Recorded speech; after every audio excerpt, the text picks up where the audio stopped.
Yeah. Pranam Chidanand, you can start now. Oh, namaskar. Pranam, everybody. Good evening, everyone. A whole lot of so-called human values are really very elusive. Humility is no exception.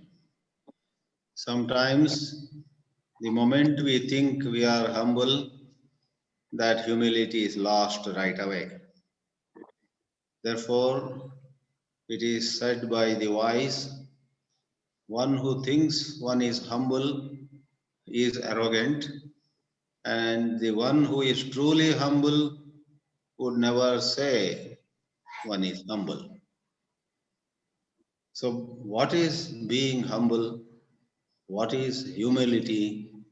We are trying to explore this. All of us, in a sense, know what humility is. It is rightly said that water collects where there is a dip in the land. Instead of a dip, if it were a hump, water would not collect over there.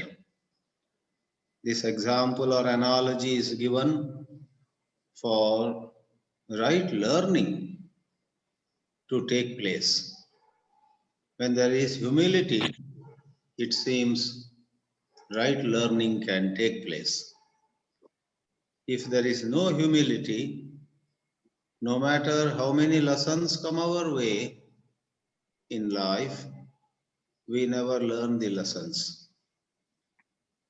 In the loudest voice, other people or Mother Nature might be saying things to us, but if we are not humble, we will not listen, we will not internalize the message that has come our way.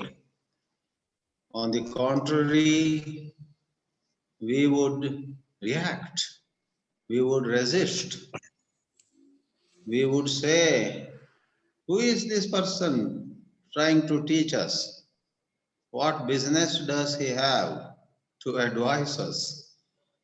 What right does she have to point out a mistake on our part? And so on and so forth. Life certainly is a movement in learning. All our life we keep learning.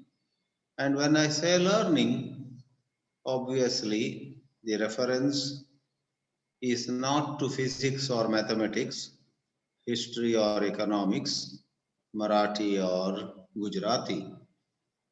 We are talking of learning life itself, learning the art of living. What is the hallmark of this art of living learned properly? The characteristic of this art of living learned well is the tenderness of love in one's heart is never damaged. When the love in our heart gets injured, we do not feel a sense of love either for others or for ourselves. Then I'm afraid there is no learning. For certain angry thoughts, or at other times, thoughts that put us down, thoughts of maybe you call it inferiority complex, maybe you call it a low self esteem, or maybe you say revengefulness, and a score of a dozen of varieties of mental conditions make us a prison of those thoughts. That is where we like to look at humility as that quality which does not cause all these. Rather, if there is humility, none of these complexes, none of these angry emotions or low self esteem or wanting to hit back at somebody, etc., none of these can make room in our bosom. Humility is to be appreciated as a way of being. It is nothing to do with holding on to a particular thought. It is a way of being where there is certain intuitive intelligence. One clearly sees that, hey, I am hurting myself by being revengeful. I am letting myself down by looking down at somebody or looking down at myself. When there are varieties of thoughts that judge our own value, and these thoughts tend to hijack us, it is humility that can help us look at those thoughts gently, neither condemning those thoughts nor embracing those thoughts. Out in the world, alas, humility has been equated to external behavioral patterns. Somebody speaks softly, somebody uses words like, sir, madam, can I do something for you? And so on. Somebody gets up when you enter his room, somebody runs to get you a glass of water. All these outer gestures are sometimes equated with humility. I would once more say, alas, they need not be humility at all. And in contrast, somebody who may come across as very stubborn or very indifferent, somebody who may, in the first impression, appear to be less concerned with you, less courteous, less polite, etc., who knows, may be humble. Humility should not be judged by external behavior. This observation, this remark of mine is closely connected with one of the very insightful statements of Krishnaji when he said, a cultivated value is no value. Those who speak politely, those who do varieties of gestures which are taken to be a mark of humility, might have cultivated this kind of humility, but they could be very violent within themselves. Krishnaji's statement, a cultivated value is no value, is a very disturbing statement to a lot of educationists. Out in the world, a whole lot of schools believe in putting values on the wall. Speak truth, be simple, simple living, high thinking, all kinds of quotations with sometimes picture of some so-called great man who said that are all put on the walls. Does that guarantee at all that either the educators or the learners get any of those values? Quite possibly, the educators and the learners at such a school environment pretty soon memorize all those statements and conveniently use them in their lectures, in their exam papers, in their writings, articles, and so on and so forth.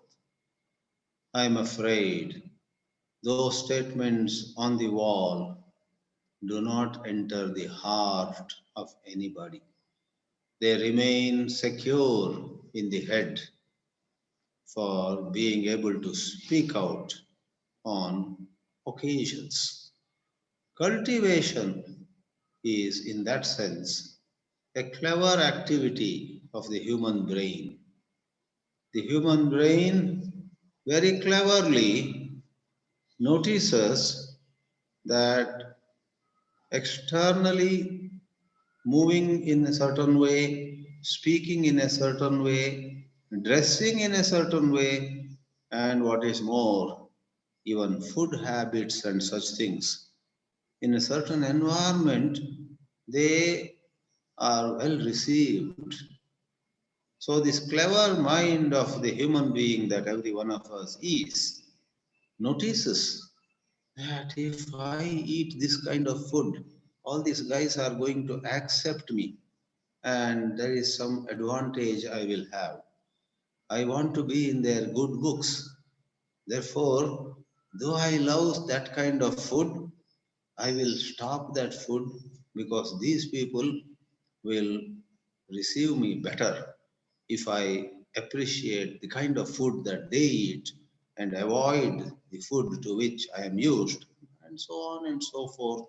To give an example, the clever mind is a great obstacle to inner blossoming. We need to put aside cleverness and be transparent, be earnest. Then that is next to impossible for those who have grown up being more and more clever all the time. Therefore, humility, if it is cultivated, is a very petty affair. True humility is the fragrance that arises from sincere learning of art of living. In fact, the Sanskrit shlokas here and there are not wrong. They say Vidya Dadati Vinayam. There is a famous shloka. But generally it is misunderstood. You become humble when you have scholarship. But scholarship does not guarantee humility. On the contrary, the scholars carry a certain pride in them. The scholars think of themselves as superior to others. But I would once more say the Subhashita line is not wrong. We need to translate it in a proper way. Vidya Dadati Vinayam is to be translated as learning the ways of human life brings about humility. The word is learning, not accumulation of knowledge, not collecting more and more information. Just as by collecting a lot of scholarly information about smoking, someone would not stop smoking, but someone else, without reading any big books or scholarly articles, sincerely understands the harm that one does to oneself or to others by smoking. Seeing the harm, feeling the harm, feeling it deep inside herself or himself, may leave smoking.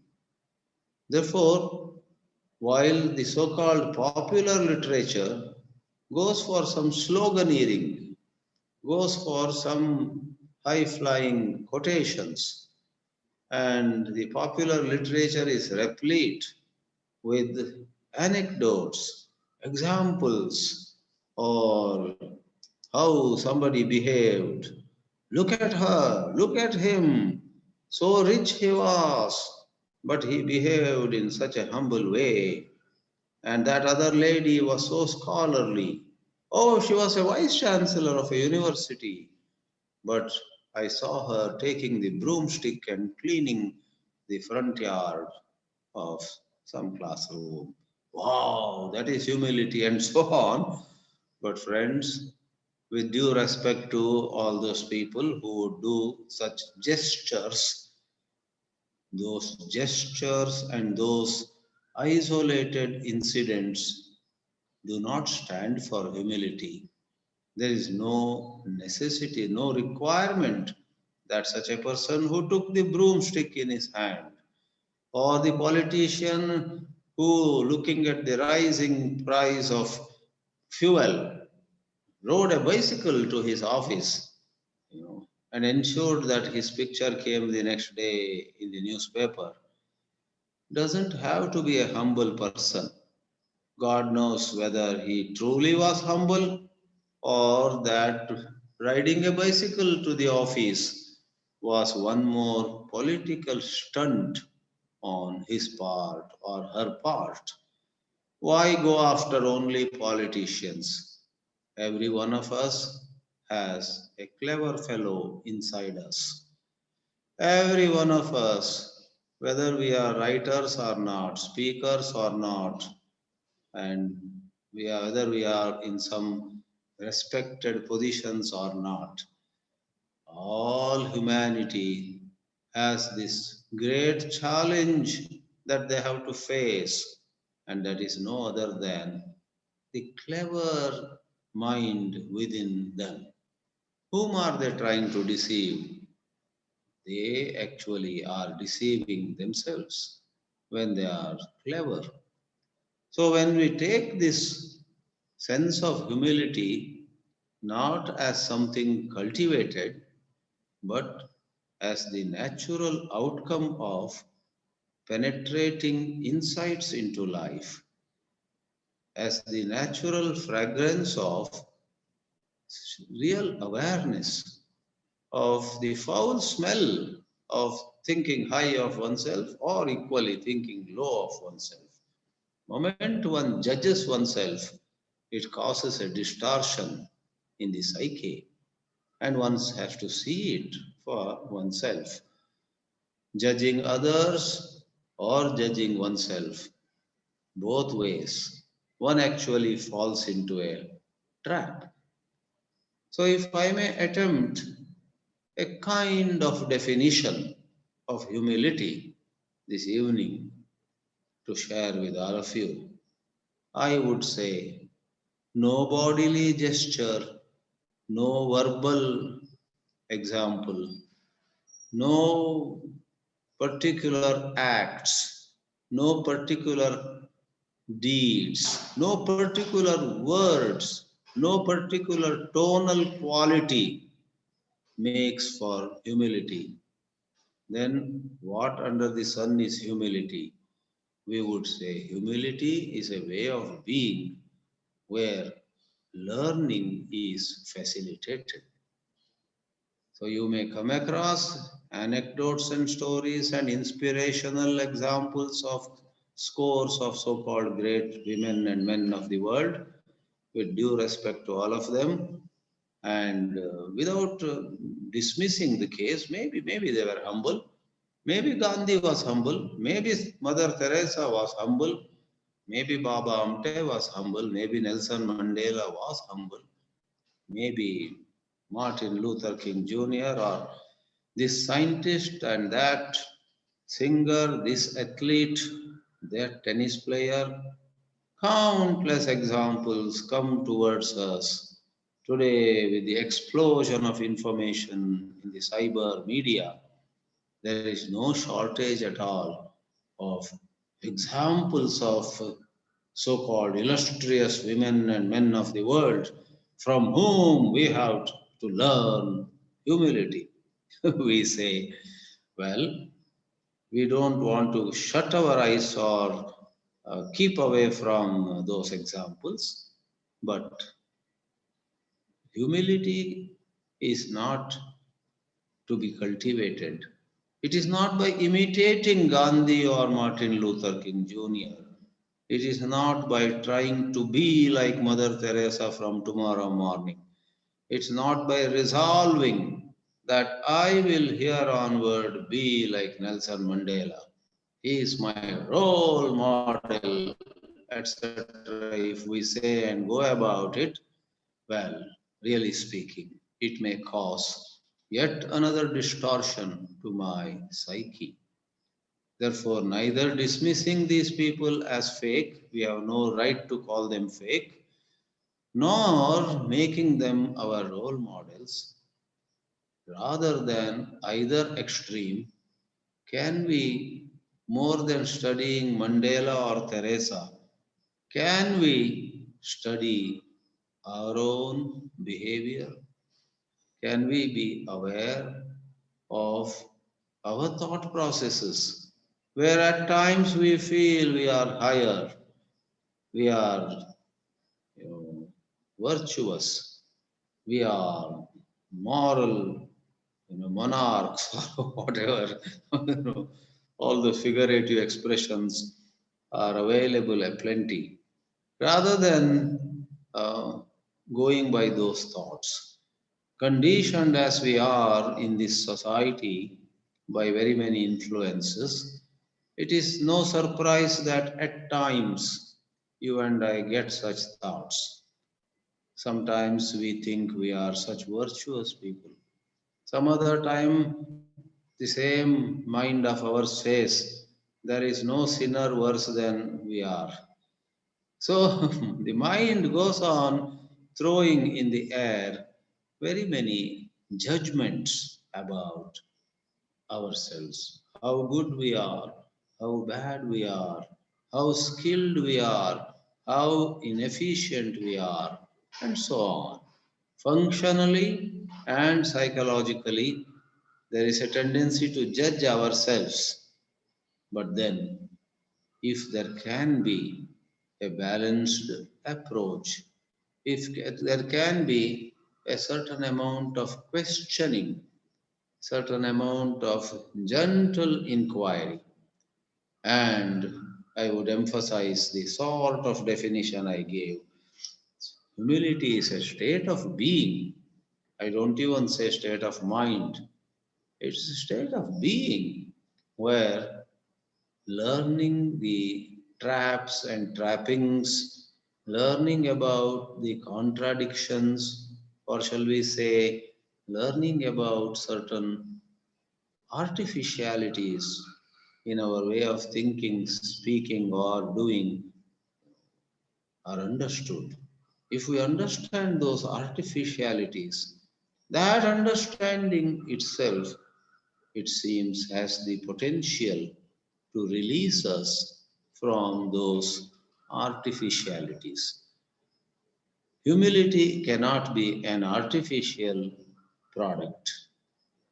Rather, true humility has to be something totally spontaneous. Therefore, we don't aim at becoming humble. We want, if we say we want to uh, increase our humility every day a little bit, that is an immature approach.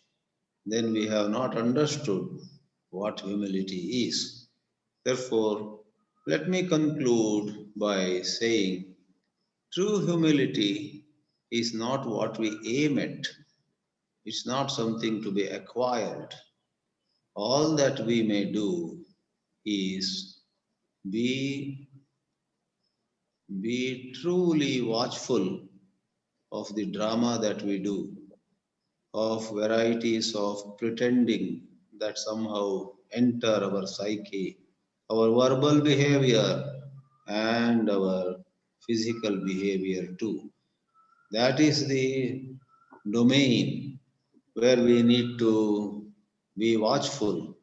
And if these dramas, these kinds of pretending, these artificialities, these contradictions in us are exposed in the light of the intelligence within us, then rest of it will just happen on its own.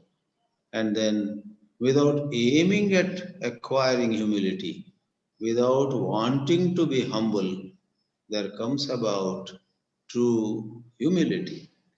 And of course, humility is never to be misunderstood as being weak, being a yes man or a yes woman, being someone who always submits, always agrees to somebody before even that somebody completes his request or demand.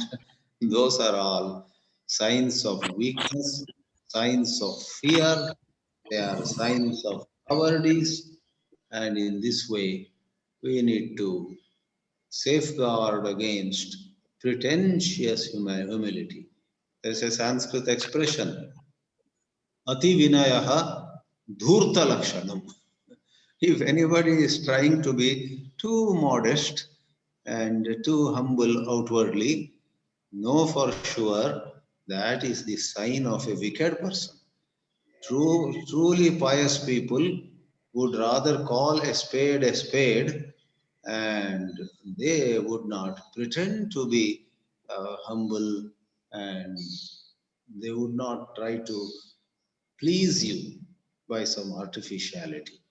So there is a lot of confusion in the matter of every value actually, but today we have attempted trying to understand a certain human value called humility. Let me pause here, and as Jain Sahab suggested, I would be happy to answer a couple of questions. And today I have organized my schedule. I'm not going to run away so quickly. I should at least be there up to 7:20 or so. So I would very eager to hear views of all of you really, not only Milind or Harshad Bhai, but everyone, for it is about learning from each other that this dialogue is planned, scheduled. Thank you very much, sir. Thank you. Come forward. Anybody whomsoever wanted to comment, question is welcome.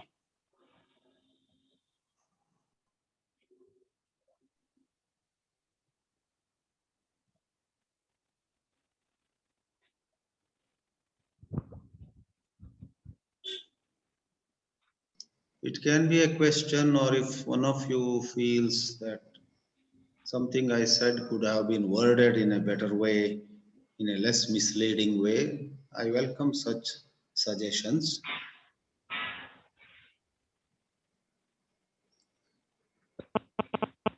Remember to unmute your mic if you're speaking. Pradeep Verma ji is asking something or adding something. So I could not hear though. Can you? Is it audible, sir? Is it audible? Yes, now it's audible. Audible. Audible.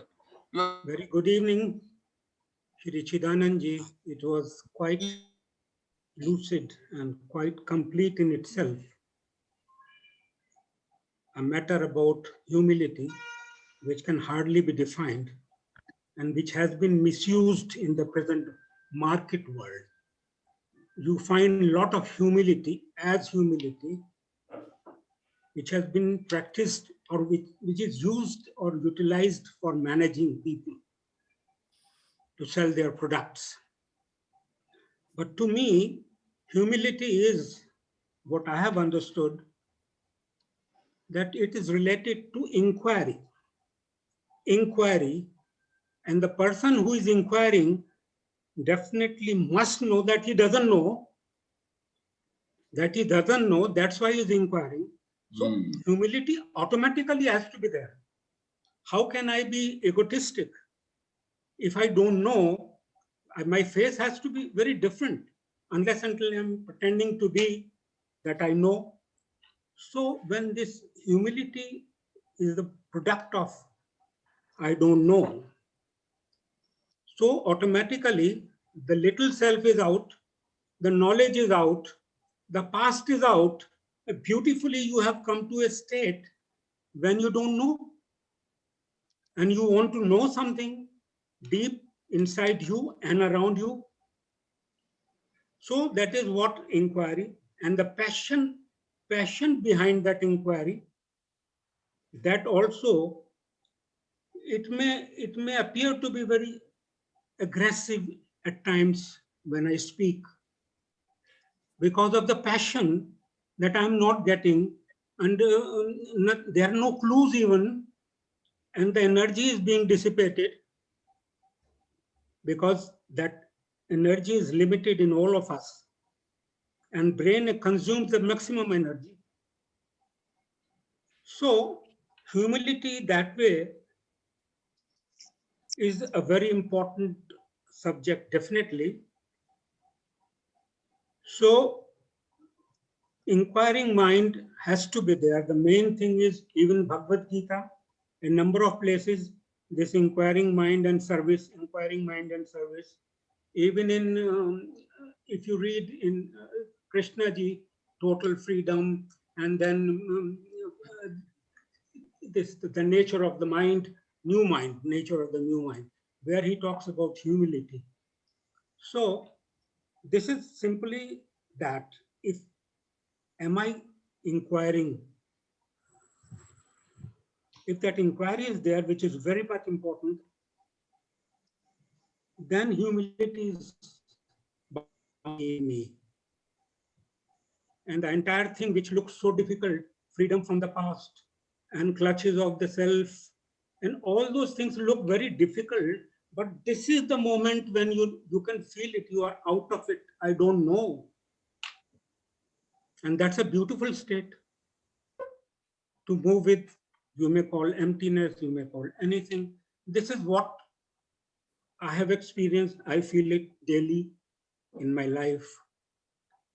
Others may take it differently, whether it is humility, but he's an aggressive person. He shouts, he talks like this, he talks like that, always contradicts. So these may be there, but this is what I feel about humility. Thank you very much for giving me enough time. Mr. Anand sir. Good evening, sir. I thought Mr. Pradeep was talking about me. No. No, I'm just joking. Sir. At all. Yeah, I mean, but I was not joking. Yes, sir, I understand. Yeah, right, sir. So, I mean, my question is, can there be humility without care and affection, sir? I may say that, I mean, I want to be, again, humility. It's not humility. And humility is, again, you know, I mean, it's not the, it's not the opposite of pride. Pride and then to be humility. So how do I look at it?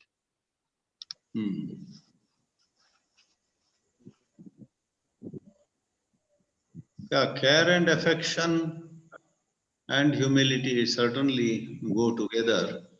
However, I guess it's difficult for any of us to be judgmental towards anybody. But logically, yes, without care and affection, there is no humility. But that also raises another question. How do we evaluate care and affection? Are they to be evaluated outwardly? Are they to be evaluated in some specific ways in external situations? There is a certain interesting episode or anecdote you might have heard. I think a European lady was walking with Krishnaji in Rishi Valley one evening. Both of them were walking quite fast. And as they were walking through some agricultural fields, perhaps, they both noticed a man whipping an ox rather very severely. And the lady looked at Krishnaji repeatedly, and Krishnaji was aware that she is looking at him. Krishnaji kept quiet, and then at some point the lady says to Krishnaji, Krishnaji, don't you think we must do something? Look at that man who is whipping that ox. And Krishnaji turns to her and says, the words may be slightly different, but this is a recorded episode. He says, should I do something for the sake of the ox, or is it for your sake? She is very puzzled. And many of us readers also first get very puzzled. Because our standard response to such stories is, if a lady were to say to one of us, don't you think we must do something? Oh yeah, we must, come on, let's go and tell that man. So we handle it at a certain level. And Krishnaji apparently was understanding that woman's state of mind on a deeper level and asked her if my understanding of that is he was asking her to inquire into what was making her say that, because all of us are conditioned in so many ways. Somewhere we show care and affection, somewhere else we are utterly indifferent. And seeing that we are very indifferent in, let's say, context B, the care and affection we showed in context A also become questionable. Was it conditioned response or was it true care and affection?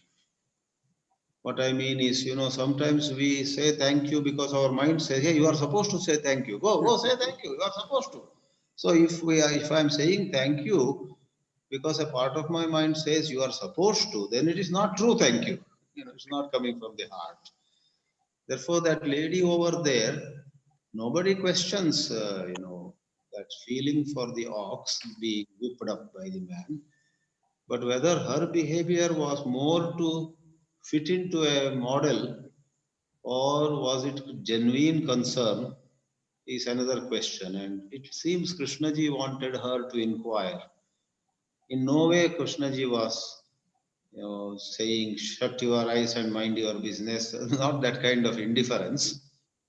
But Krishnaji's role, I think, all along was to awaken everybody to a deeper understanding of their own behavior. But I come back. There cannot be humility without care and affection. But expression of that care and affection could vary from person to person and in situation to situation. Isn't it so, sir? When there is care and affection, there is learning. There is learning. Learning. Yeah. Sure. And out of that learning is is humility. Sure. Yeah, they go together. There's no doubt Yes. about it. Yes. Yeah, exactly. Suppose there is no care and affection, that means we are becoming like a stone. That means we are in a state of resistance. And outwardly, we may be very kind. For example, even as you and I are talking, it's possible for me to outwardly say, yeah, yeah, yeah, yeah, yeah, yeah, yeah, yeah, yeah. Outwardly, I may say 20, yeah, yeah. Yes. But inwardly, whether I am truly listening or, going by some standard response, what do I know as respectable? Not many would recognize, but my heart would know if I were to watch. And some very insightful people like Krishnaji would perhaps smell it away, right away. I think Krishnaji had an uncanny ability to sense the inner state of mind of people.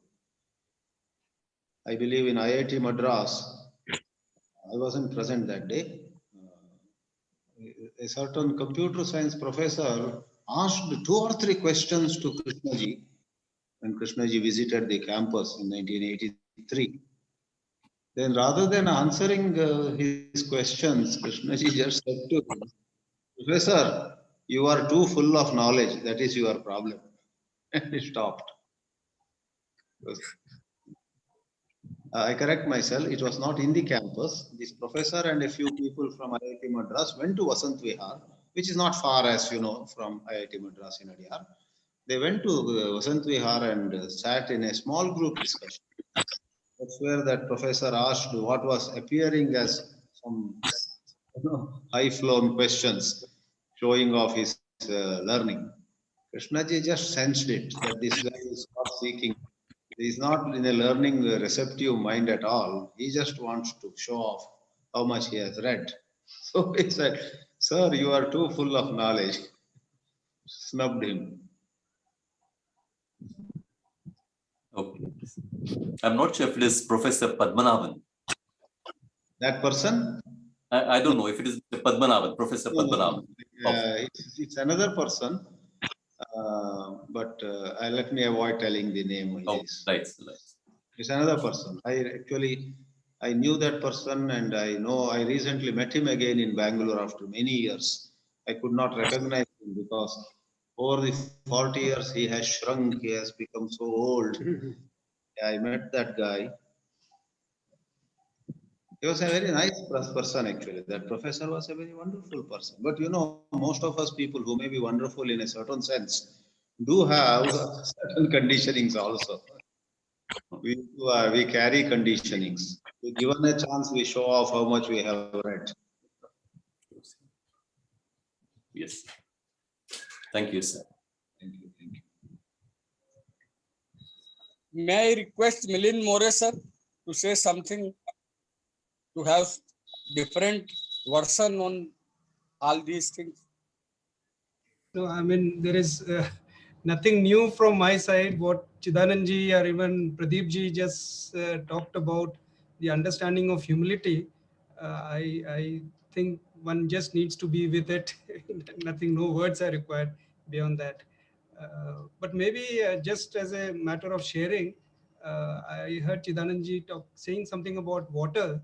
And water is something that at school we play around a lot, you see, whether conserving water or recycling water or giving water to the plants or using water for the farming or washing our plates in the dining hall with water. So water is, is a very important element in a life of any residential school. I mean, it goes much beyond that, but more so in a residential school because I do spend a lot of my time giving energy to this aspect of water, and invariably it involves, of course, the students, and students get involved with some work related to water. There are assemblies which are held on water and so on. One particular incident I remember where a senior student, she had done a project on water, and she had, I think it was some Chinese prose or something which she found out, and then she shared with me.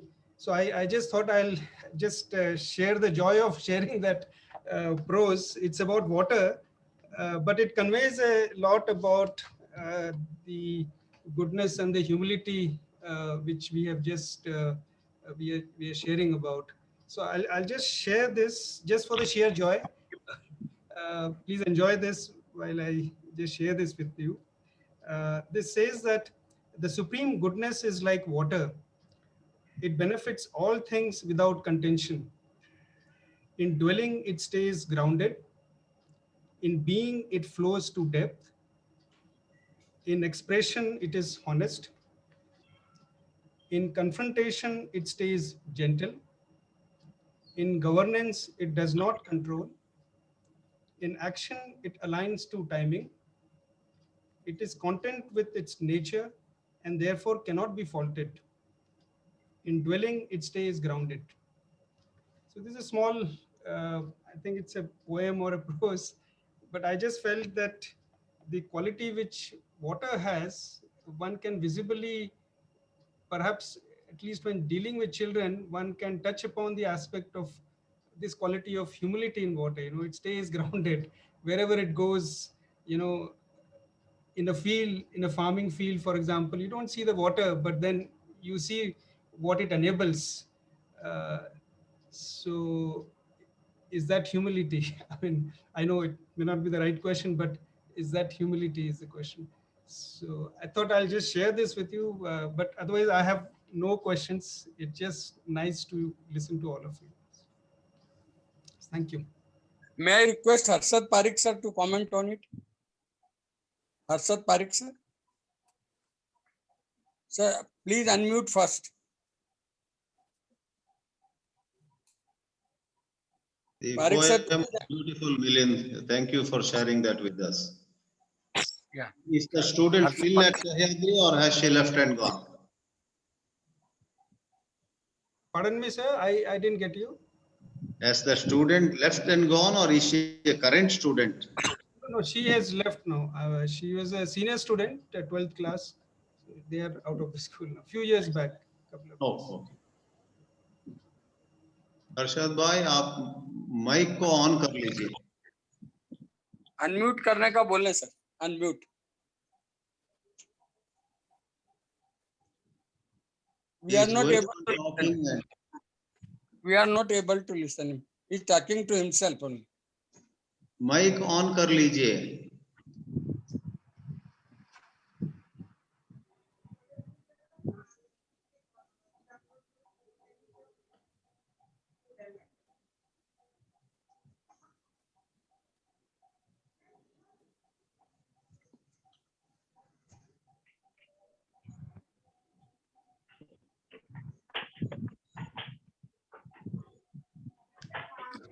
Now we are able to Yeah. listen. Yeah. So it's- Okay. Begin from the beginning. So we have not Yeah. listened anything from you. Yeah.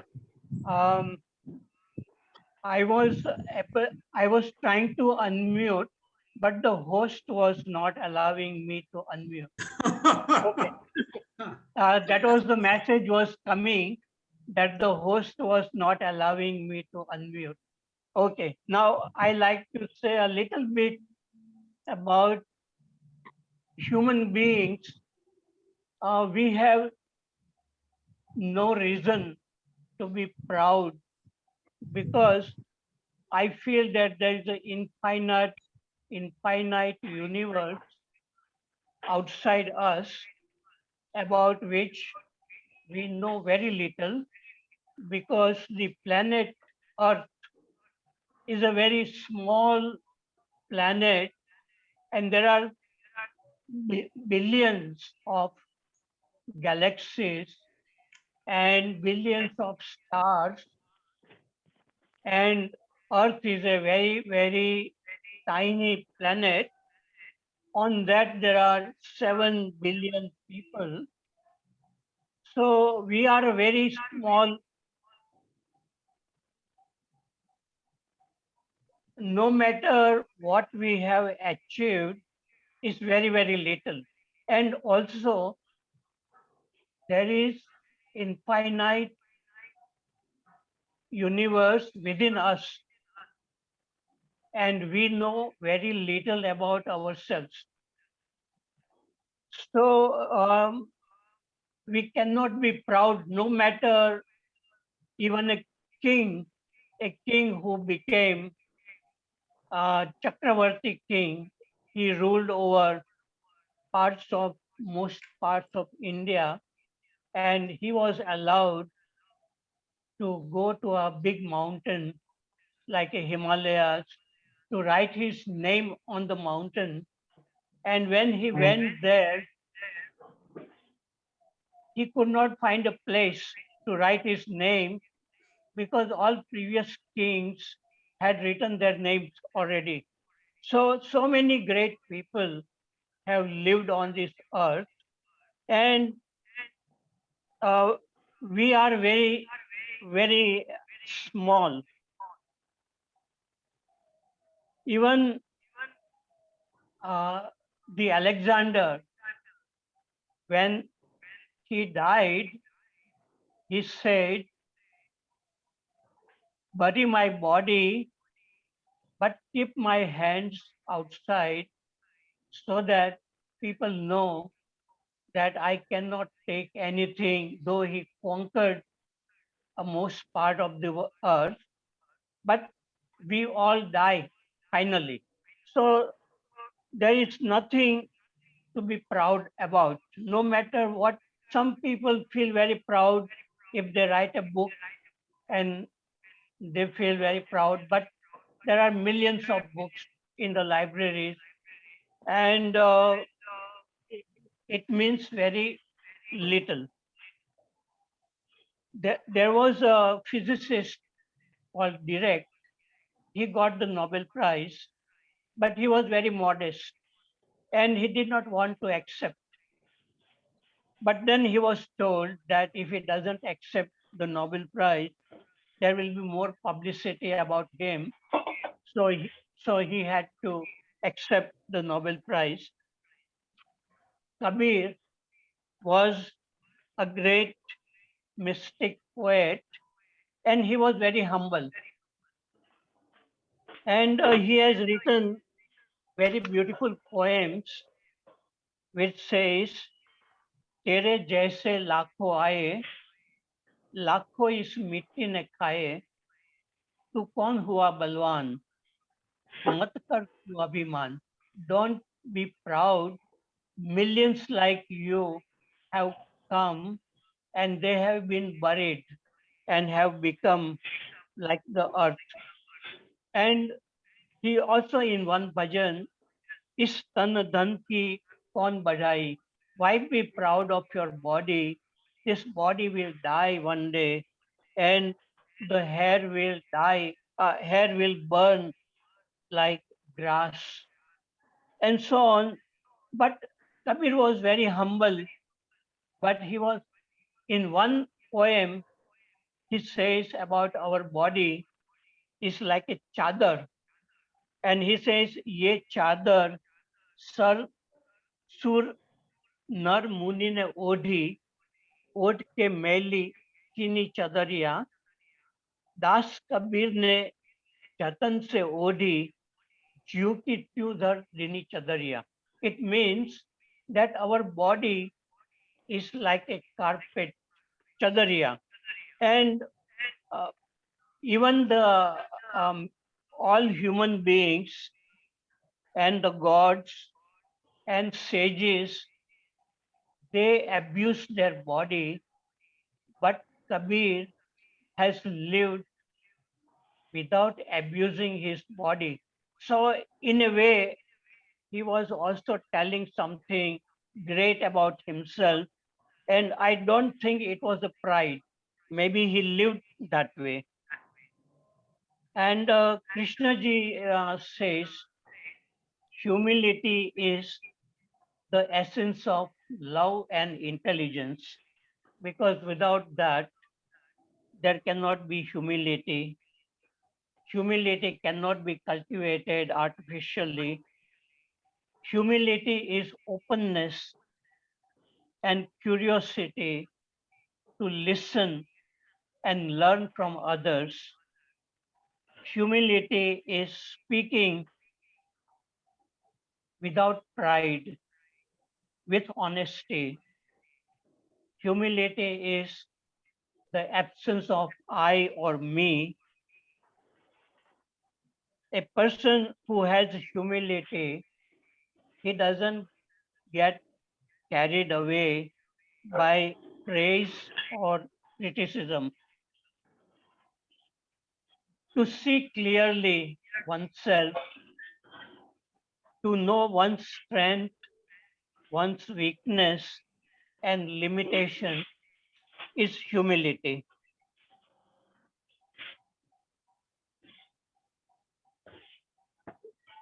So I have said a little bit about humility. It comes naturally when we know about ourselves, when we are in touch with what is happening within us. We don't get carried away by our own thoughts and also by what other people are saying, whether they are saying something good or bad.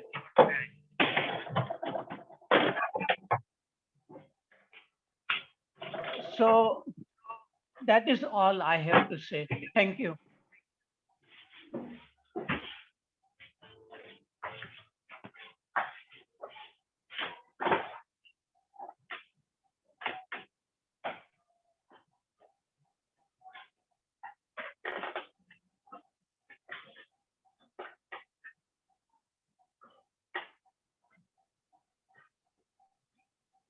Any Chidanand ji, you have any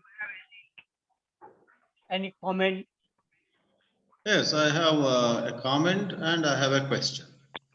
Okay. The Yeah. comment is, by quoting Kabir and other saints, I guess, you have very rightly shown that for centuries or thousands of years, everybody has talked about humility. Saints and all those mystics have talked about the vanity of or the futility of feeling proud and so on. And yet, these values are so elusive. Thousands and thousands memorize these Kabir songs. They sing and they enact plays. And Kabir's poetry is so widespread, but it is a different matter to come upon humility. So I appreciate you are quoting that. The question now is not only with regard to humility, but with regard to a whole lot of things.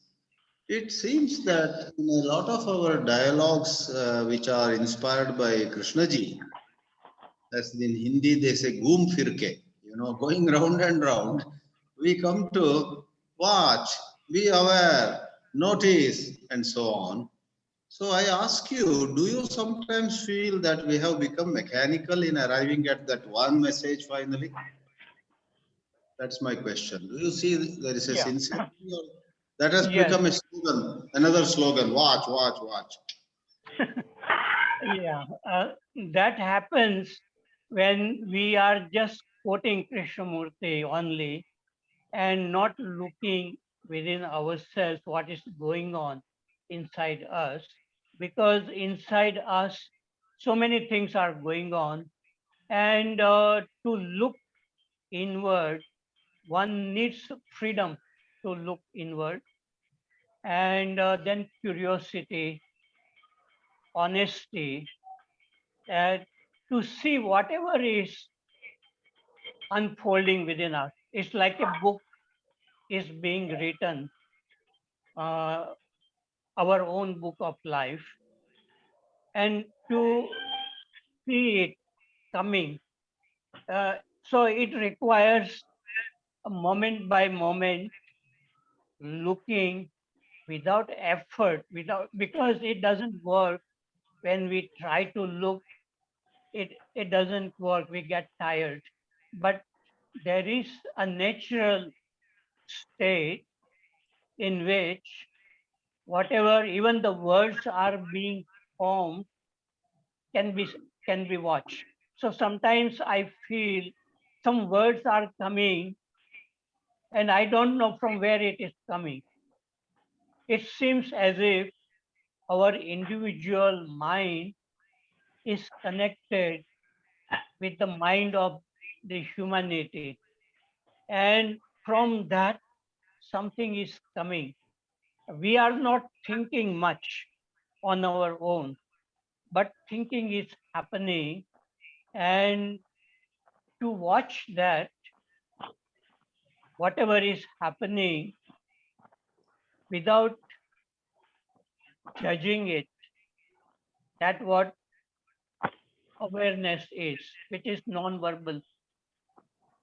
But then when I use this word, then the people will say you are using Krishnamurti's words. So it is very difficult to know whether somebody is repeating Krishnamurti's word or he is speaking uh, from his own observation. And a person who is watching his own mind can even ask questions to Krishnaji without feeling that he is such a great human being and I am a very little human being. Because in inquiry, there is no such thing as I and me. It is just we are looking at it.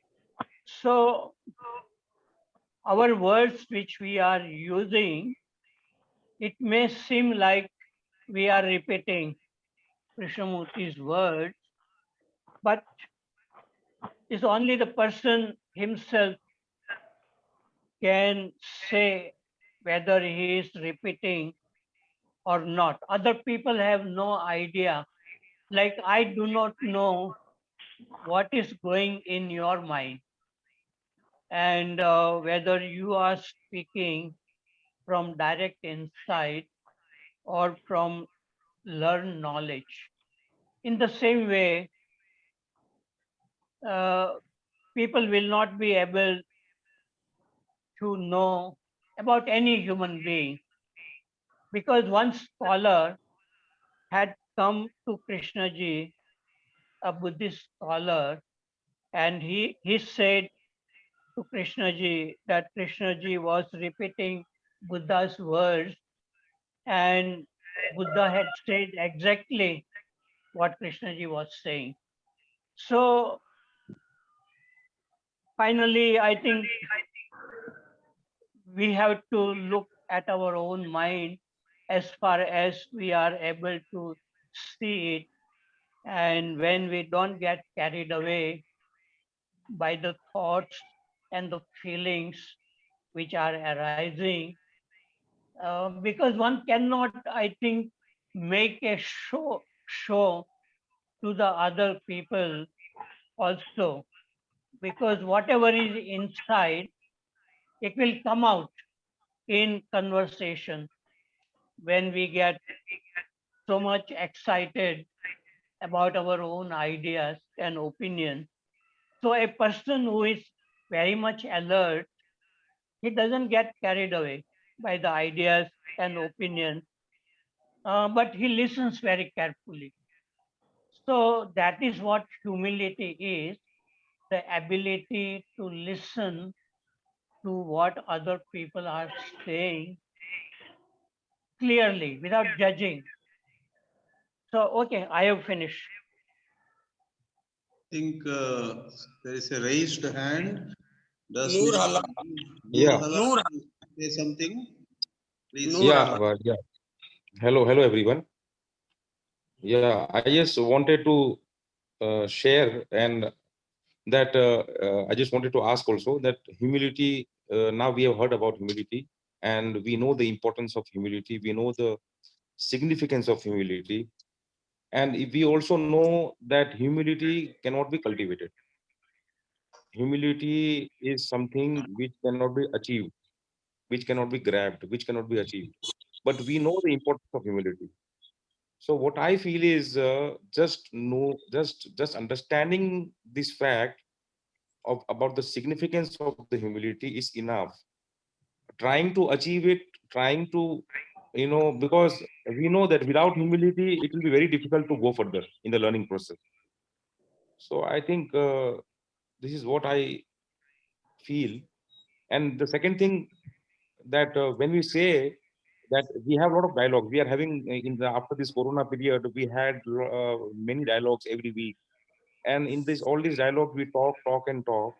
So at the end we come to a conclusion that awareness watching is the only solution. So I think our mind has a tendency to conclude that awareness watching. So I think we have to also be aware of this tendency of the mind that we have, that we are coming to a conclusion, but this is not the thing of conclusion. This is a thing of understanding, grasping it, and just living life with the flow. Yeah, this is what I wanted to say, and thank you. Beautiful, beautiful. Yeah, yeah. See, some of us on speakers, we have a tendency, oh, I must now conclude in some way. And you have really said it so nicely. Sometimes there is no meaning in concluding. Maybe we should throw a question in the air, and both the others and speaker all should, be with that question. Conclusion can sometimes be harmful. Thank you for sharing that insight. In a way, we knew it, but we tend to forget that. There's a tendency to conclude. So, therefore, friends, this is it. Anandji wanted to ask a question. Yeah. Yes, sir. So, I mean, it's the same thing, sir. Not to conclude and to conclude, both are same. Can I observe that is the question? My conditioning is to come to a conclusion. I have to come to a conclusion. That's my conditioning. Can I observe that is a question? And what the other person is talking is immaterial. He may be talking sense or he may not be talking sense. Can I listen to what the other person is saying? That is essential. Whether, I mean, he's speaking or he's quoting K or his own experience, it is completely, I mean, it is immaterial. Can I listen to what the other person is saying is very essential. That is how I would look at it, sir. Or I would put it the other way. I don't listen to the other person. Can I observe that? And I come to conclusions that is quoting K or that is knowledge. Can I look at that is the question, sir. Over, sir.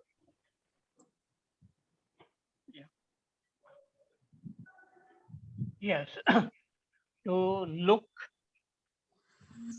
without judging what someone is saying, whether Krishna ji or somebody else. That art of listening, it requires the freedom to listen. That means one doesn't carry the knowledge which one has gathered in the past. That means living in the present and listening. And so that requires the freedom in the present moment to listen. So requires freedom. I've gone in time, sir. I am not free. Can I see that is what I'm saying, sir? Yeah. Yeah, if there is no freedom, then there will be interpretation will be going on simultaneously. And then there is no clarity. So a mind must be silent, a clear, very eager, very attentive to listen. Then we get the essence of what the person is saying.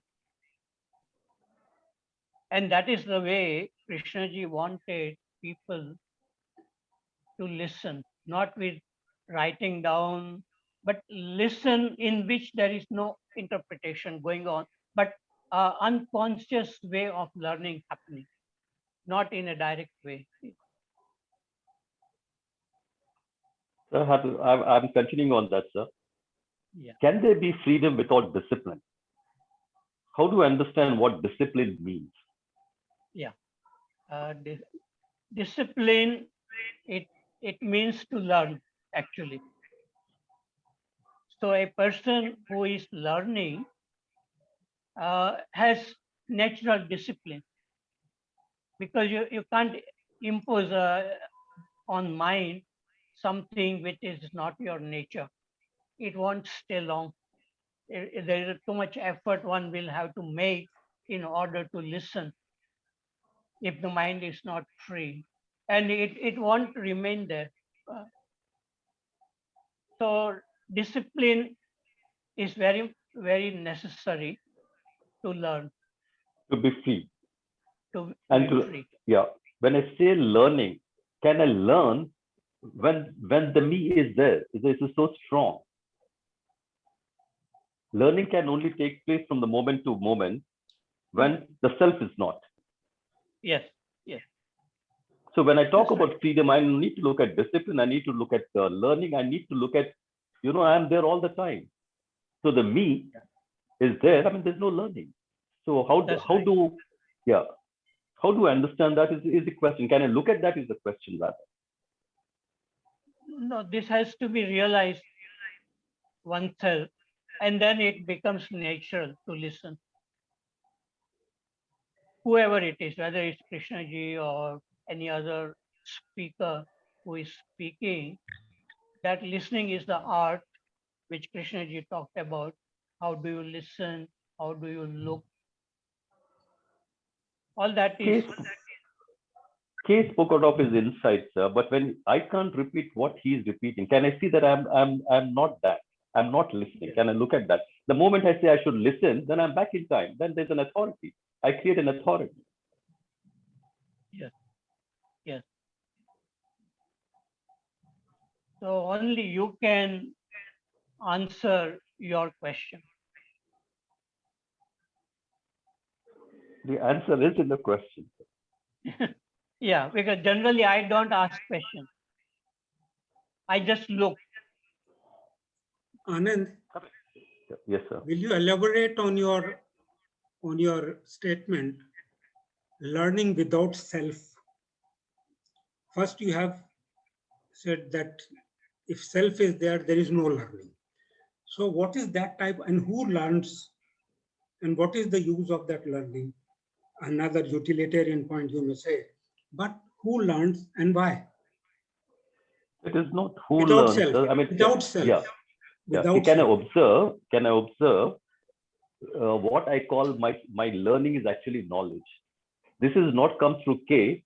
This was also my observation when I was in 8th or 9th standard, when I was talking to a IAS officer who was going, I mean, I was flying from Bangalore to Hyderabad. I met him in the train. He picked up conversation because I was a school student. He knew about that. So we were talking about learning or intelligence. All right. I was talking about intelligence also. He says, without memory, where is intelligence? I was against a wall. I was completely bold. Okay, I couldn't answer him that. Later, when I started reading Krishnamurti, I began to, within quotes, I'm saying, begin to understand intellectually, I would say. All right. So learning requires, or that I have to observe that I'm not learning anything. Whatever I acquired, that is, I'm applying every day. My knowledge is my security. I give that much of importance. The learning is not taking place. Learning took place when, as a child, as I was growing up. At certain point, it has stopped. The knowledge has become very important. Okay. And here is a person who is saying, to learn, if the self is there, they cannot be learned. You cannot learn. The self always operates from the past, which is the past. The knowledge is of the past. So can I observe? That is the question.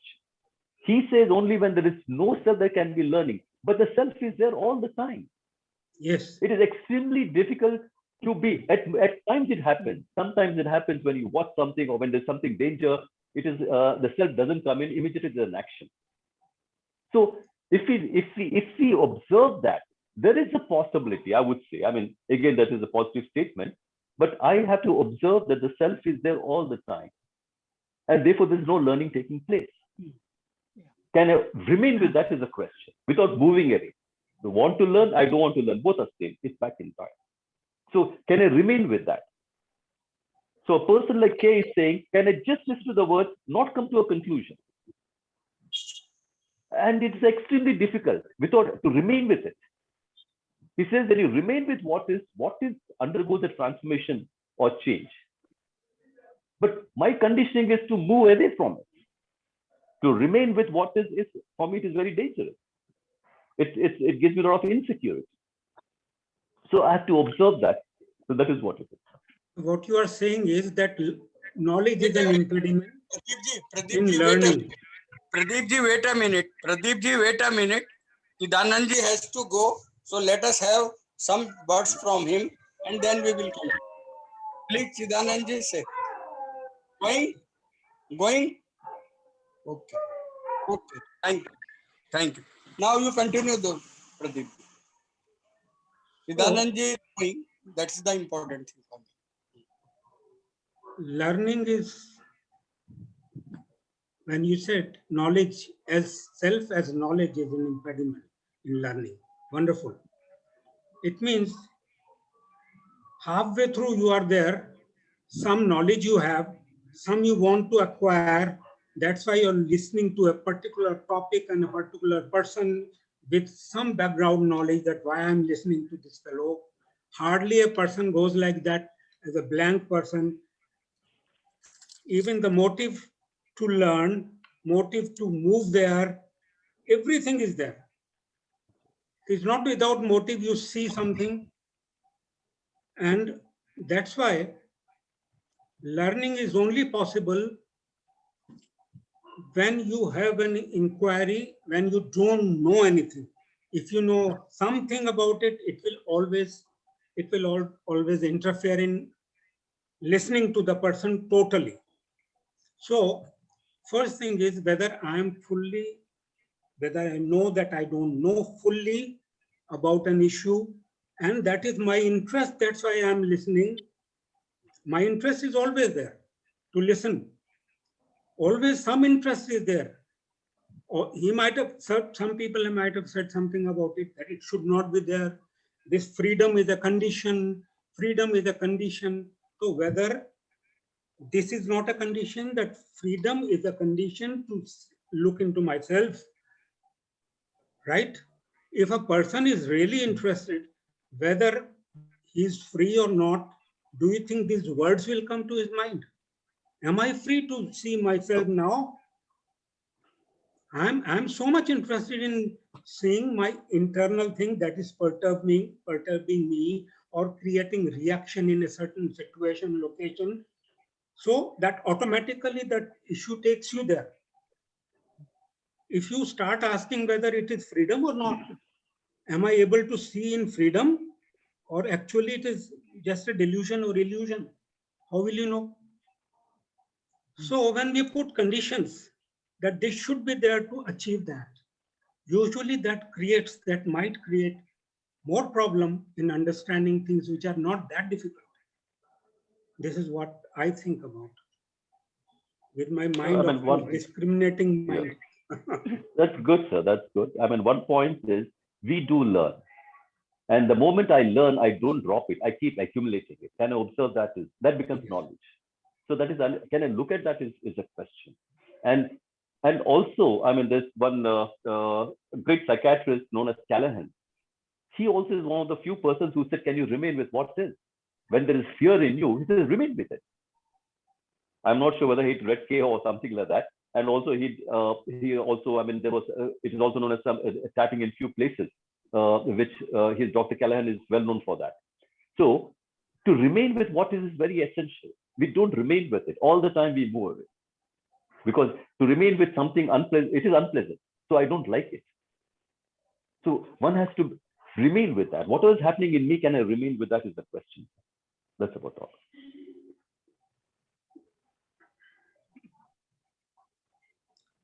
Yeah, if you have to make a lot of effort to remain with what is, it doesn't work. It doesn't work. That's right. We are not saying, I mean, see, we have to use words when we are communicating, sir, but can I see that I don't remain with it is the question. Because I don't remain with the insecurity. I'm looking for security all the time. That is every living being. I mean, it doesn't want that insecurity. It's seeking for security all the time. Yeah. So can I observe that is a question? I'm not saying I have to remain with it. The moment I say I have to remain with it, I'm back in time. It's my conditioning. I make someone an authority. Or for that matter, myself. I say I should means again that's an authority. Yes, but to observe it requires freedom. Care, affection, love, compassion, intelligence. Yeah. That's what I would Yes. say. When freedom means that. But I don't understand that. I'm using the words, but I don't know what freedom is because I'm not free. There's no love. There's no compassion. I don't care. The planet is on fire. Krishnamurti said about 70 years back, we are destroying the planet. We don't even look at it. We don't even talk about it. We said there are other people to take care of it, but I don't take any action. Can I observe that is a question? So when I say free, am I really free? Yeah. Like Krishna ji has said, in order to go far, you have to start with what is near. And near is your own self. If you are burning inside, so first you have to have some clarity, peace, then maybe you can do something about what is happening in the world. So again, So- it is not do something about it. I am not doing anything about it. Can I observe that? Isn't it? Yeah. We have all these discussions, sir. We talk about Krishnamurti's poetry. We talk about this. We talk about that. We are not talking what Kate spoke about. He spoke about life per se, holistic, holy. Our life. We don't talk about it, sir. Yeah. We only talk about my happiness and your happiness. I mean, I should become, listen to Krishnamurti or understand Krishnamurti. Krishnamurti said, no, don't try to understand me. It's beyond you. But all the time we are trying to understand what he's saying or trying to interpret what he's saying. And he spoke about life per se. He says we are destroying the planet. How many of us have really seriously looked at it, sir? He says this beautiful earth is being destroyed. Yeah. Can I have I ever listened to him? Every speech of his, he has spoken about the destruction of this earth. He says, Yeah. as long as killing is going on, you can't love another human being. He says, he questioned, do you love your son? Do you love your father? Do you love your mother? You and I will say, yes, we love our mother and father. Do we really love? That's what Krishnamurti is asking. Yes. So he is addressing our own life. And then it is our responsibility to look and find some clarity. Because if we go on asking questions about the humanity, we don't go anywhere in humanity. We have to find So- some clarity within So ourselves. I'm saying that we are not asking that question at all, sir. In so many meetings I have attended, I have not come across whoever it is, whichever foundation, wherever, who was spoken, including Mark Lee or whoever it is, they haven't addressed this. They are not talking what Case spoke about. I mean, he said the planet is being destroyed. 97% of the scientists are saying we are in for the sixth mass extinction. We have not heard of it. COVID, we have all start putting, we have put a mask and we are going out. But when I see water in front of my door, that's the end of it. Nobody can do anything. 20,000 years, we are going to go back from what we are now, if that happens. I don't know. Some of them don't have children. So I have my children. Krishnamurti questioned that. I said, I would love, I'd like, I won't say, yes, I love my children. And to tell you, I have taken, I don't want to talk about it, sir. But then I have stopped all animal products, sir. I don't use any animal products. So much so my medicines also have changed. Like glucosamine, which contains the rare oyster shells or whatever it is, I've stopped that. I've gone for vegetarian, vegan or glucosamine, which is available in India. I buy soya milk, which is very expensive. The ordinary milk is about 30-40 rupees. This is about 130 rupees per liter. I'm buying this for my curd. I don't. I have my tea, coffee without milk. Right now, I'm having tea without milk. So I'm just saying that I'm not trying to talk about myself, but I'm saying Krishnamurti spoke about it, sir, for 70 years that we are destroying the planet. Why don't we? We have not listened to him. We want to talk about love. We want to talk about enlightenment and all that, but we don't talk about that we are destroying the planet. That is what I'm asking. None of this meeting, not only this, any meeting you take, we don't speak about it. We justify and rationalize. We talk about how can, but the world is on fire, sir. I mean, my house is safe, and I say nothing, it doesn't matter. Can I see my own stupidity? The world is on fire. And I say I'm safe. So can we see that is the question? So that is about all. We talk about Krishnamurti, trying to understand Krishnamurti. We talk about insight, we talk about intelligence, we talk about love, but I don't seem to, all these are connected with life. Yes. So Anandji, charity begins at home. Instead of listening to all these great lessons or great sermons or what talks, whether I am listening to the trees around me, Absolutely. that is important. Absolutely. I can't douse the wildfire some few thousand kilometers away, but I can take care of my plants around me, the grass around me, a number of things around me that requires care. True, sir. Even if it plant trillion trees, this is what I can do in my own way. I listen but to then can I see? Jain साहब को unmute करना पड़ेगा. जैन साहब खुद unmute हुए हैं, कुछ बोलना चाह रहे हैं बाद में. कर लिया अनम्यूट. अब मेरे ख्याल से अपने को मीटिंग समाप्त करने में 3 मिनट बचे हैं, तो मेरे ख्याल से अपन कंक्लूड कर ले, क्योंकि जब प्लेनेट की समस्या आ जाएगी तो बहुत मुश्किल होगी, बहुत लंबा समय लगेगा अपने को. तो अभी तो 3 मिनट में इसको समाप्त कर ले अपन, है ना. तो कौन कंक्लूड करेगा? चिदानंद जी. बाय बाय करने से काम नहीं चलेगा, कंक्लूड करना पड़ेगा. मोरे सर कुछ बोलना चाह रहे हो? अच्छा तारिक सर, चिदानंद सर, जो भी एक कोई भी all the three will have to say something. All the three will have to say something, even for a minute, so that we can celebrate this Fool's Day. Please, so one by one, all the three will have to say. Yeah, I mean, no participant need to say something. Can I? Yeah, maybe I can say a few things. Yeah, welcome, sir. Yeah. No, it's interesting to listen to what Anandji was saying, and I agree with him to the extent of what is happening around the world, and we are spending time only talking about it. But at the same time, I mean, I can talk only about myself and my relation with the students at a particular school, relationship with the parents and the visitors who come, and many people come.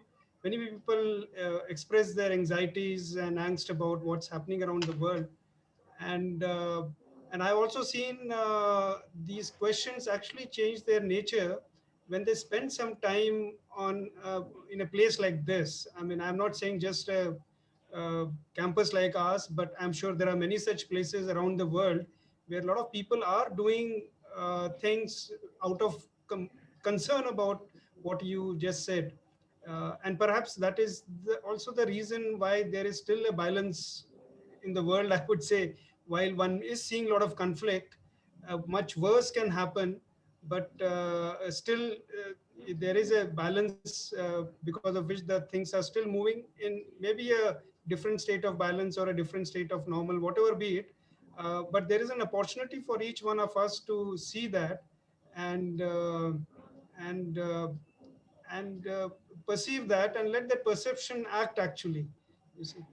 uh, yes, the question remains that, you know, how many of us are able to do that, or are we just being satisfied with exchanging notes and thoughts and such sharings? But I think it goes beyond that, because it definitely touches our consciousness in some or the other way, and that perception has its energy which leads. I mean, I personally have benefited from such sharings with learned people or with their learnings in taking it across to the students and the teachers, and I find that there is a great change. The kind of questions which children come up with, the kind of sharings and the view that they have about the world, I'm very, very optimistic that the future world is in good hands when one comes across such questions. And that gives me energy, that gives energy to people like us to kind of uh, act from that perception, and and that act will certainly lead to something for the better, you know, if not good. That's what I can share. Thank you very much. Right. Thank you very Thank you. much, sir. Chidananji, Chidananji. Unmute करना पड़ेगा चिदानंद जी. Unmute, sir. Unmute. I wish to say that all of us wish to take a leap. We recognize the value of a whole lot of things, and we want to change, but sometimes change doesn't seem to take place. So perhaps as there is some kind of critical mass that we reach, I think in our physico-psychological complex, we are a body and mind. It's a huge factory. What's going on inside us is beyond our comprehension. I think at a certain point, some kind of critical mass is reached, and we take a leap. Absolutely. We do appreciate some teaching, but our life continues to be like always. So that is no reason for us to stop inquiring or stop discussing. Thank you. Thank you, sir. Harsad sir. Harsad Yeah. Parekh sir. Conclude now. Okay. Yeah, okay. I would again say that there is an infinite universe outside us, and there is an infinite universe within us, and we know very, very little. And there is a lot of possibility for one to come in touch with this universe which is within, and then maybe we can have some understanding of the universe which is outside. So that is what humility is, that we don't know much, but we are looking at it. And to look, one needs curiosity and freedom and honesty to look at it. Thank you. Thank you very much, sir. Thanks to all. Thanks to, in particular, Anand sir. We are thankful to you for asking so many One questions about this planet last and one, sir. Only can I Yeah. change my food habits is the only thing, sir. Nothing else. No Yes. perception, nothing. Can I change my food habits for the people whom I love? That's all there is. Tomorrow my son should not ask me, Dad, what have you done? What did you do? It is not the children will take care, that's a different issue. But what is my contribution towards the future generation is what I should be looking at. That's all. So food habit is very simple things. When I'm talking about enlightenment, change and other things, why can't they change what I'm eating? That's what Kay also spoke about. Kay spoke about our food habits. Yeah, that's about all. Over. Sir. Thank you, sir. Thank you. Thank you very much, Anand. Thank you. Thank you. Thanks to everybody. Thank you. Thanks to all Kamlesh, speakers. please end it. Please end Yes, it. I'm ending it now. Kamlesh, please end it.